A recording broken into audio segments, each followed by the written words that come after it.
আমরা যখন বৃষ্টি হবে আমরা আরও কিছু সুন্নাহ পালন করার চেষ্টা করব, যেটা রাসূল সাল্লাল্লাহু আলাইহি সাল্লাম আল্লাহর এই রহমতকে এনজয় করার জন্য, উপভোগ করার জন্য করতেন।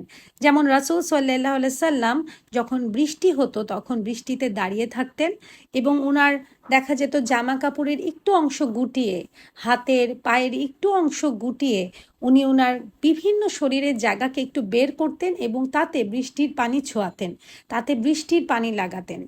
এবং যখন একদিন রাসূল সাল্লাল্লাহু আলাইহি সাল্লামকে সাহাবীরা জিজ্ঞেস করলেন যে, ইয়া আল্লাহর রাসূল, আপনি এটা কেন করেন? এভাবে করে আপনি শরীরের অংশ যে এক্সপোজ করে বা বের করে আপনি বৃষ্টিতে ভেজান, এটা আপনি কেন করেন? সাহাবীরা কিন্তু সব কিছুই রাসূল সাল্লাল্লাহু আলাইহি সাল্লামের খুব গভীরভাবে লক্ষ্য করতেন, কারণ ওনারা জানতেন যে রাসূল সাল্লাল্লাহু আলাইহি সাল্লাম কোনো কিছুই আল্লাহর সন্তুষ্টি অর্জন করা ছাড়া অন্য কোনো কারণে করেন না। এবং সাহাবীরা খুব ভালোভাবে